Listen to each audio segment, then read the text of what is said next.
magdiwang tayo ng lubos, purihin ang manunubos. Hallelujah, Hallelujah, oh Hallelujah.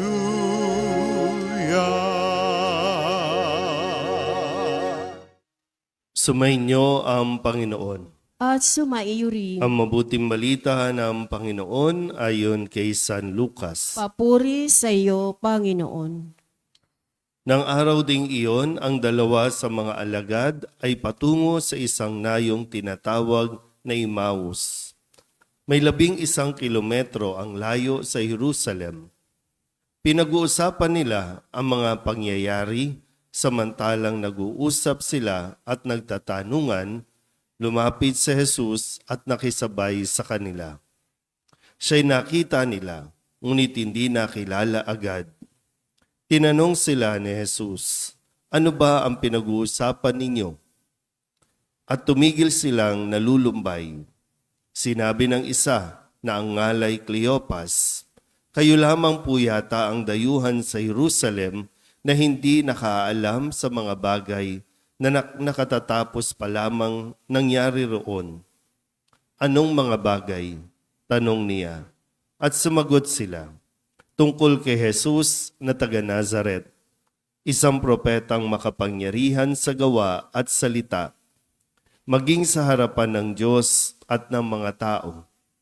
Isinakdal siya ng aming mga punong saserdote at mga pinuno upang mahatulang mamatay, at siya ay ipinako sa krus. Siya pa naman ang inaasahan naming magpapalaya sa Israel. Hindi lamang iyan, 3 araw na ngayon mula nang mangyari ito, nabigla kami sa ibinalita ng ilan sa mga babaeng kasamahan namin.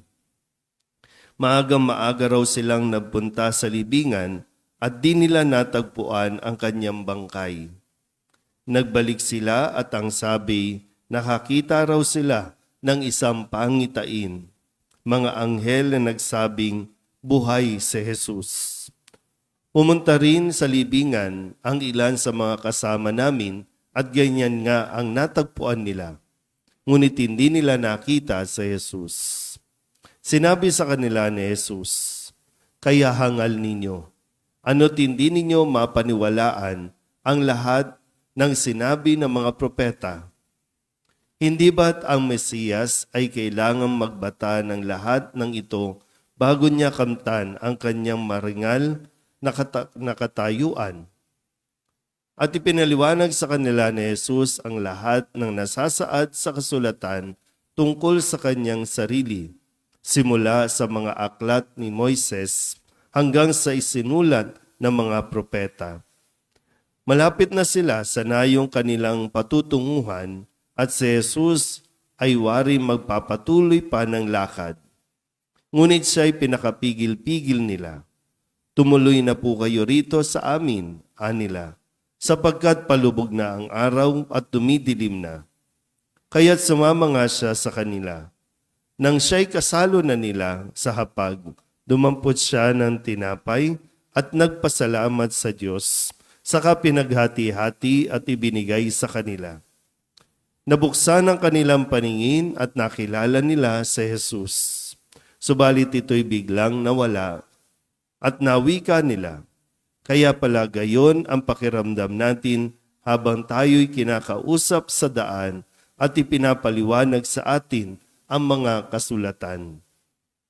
Noon di tumindig sila at nagbalik sa Jerusalem. Naratnan nilang nagkakatipon ang 11 at ang ibang mga kasama nila na nag-uusap-usap. Muli ngang nabuhay ang Panginoon, napakita kay Simon. At isinalaysay naman ng dalawa ang nangyari sa daan at kung paano nila silang nakilala ng paghati-hatiin niya ang tinapay. Ang mabuting balita ng Panginoon. Pinupuri ka namin, Panginoong Hesukristo. Isang magandang umaga po sa inyong lahat.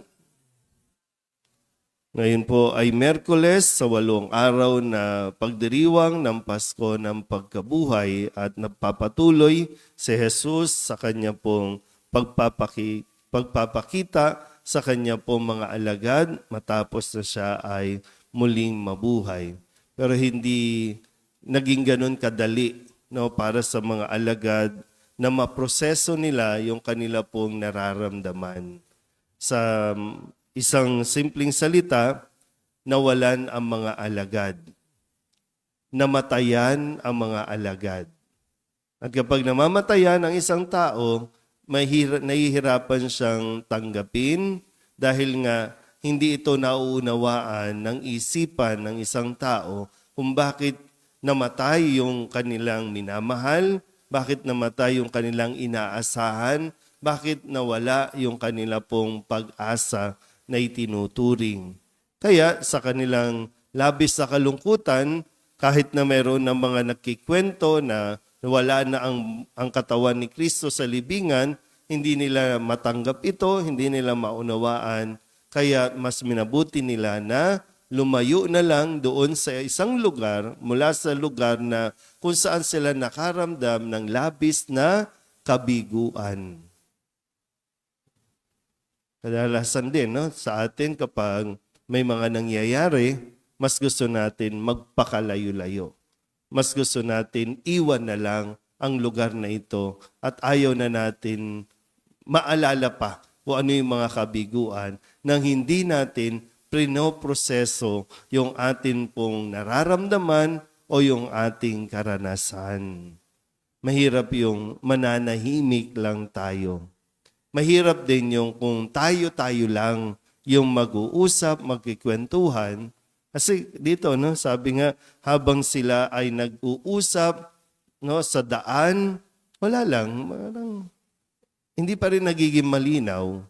Pero nung sumabay si Jesus sa kanila, hindi nila nakilala dahil nga dala ng bugso ng damdamin, sarado pa rin ang kanilang isipan, pero ipinaliwanag ni Jesus ang lahat na dapat mangyari. At nung sila na ay nandoon sa isang hapag, doon na nabuksan ang kanilang isipan. Kaya sabi, no, yung karanasan na unti-unti nagiging maliwanag sa kanila, unti-unti nabubuhayan sila dahil pa rin naman kay Kristo. So, kung sa atin po, no, sa mga karanasan natin, baka lang, no, hanggang ngayon, nandoon pa nga tayo sa pagpapakasakit. Nandun pa tayo sa mga masasakit na karanasan at hindi pa rin natin hinahayaan na tulungan tayong, no, ni Jesus na maproseso itong mga ito. Kaya dala-dala lang natin ang tendency pa ng karamihan sa atin, pag tinatanong mo kung anong problema, hindi magsasabi. May problema, ayaw magsalita. Paano tayo magkakaintindihan at paano ka maiintindihan? At lalong-lalo na ikaw, paano mo may proseso kung kikimkimin mo lang, kung hindi mo ito i-verbalize? Marami na po ang nai-stroke sa sobrang init. Kung gusto mong dumagdag pa dyan, mas magastos po ang gamot. Mga nangyari yon ng may dahilan. Hinayaan ng Diyos na maganap yon, na maranasan natin, hindi lang basta pahirapan tayo, kundi para mas maunawaan natin ang mas malaking misyon na dapat nating gampanan.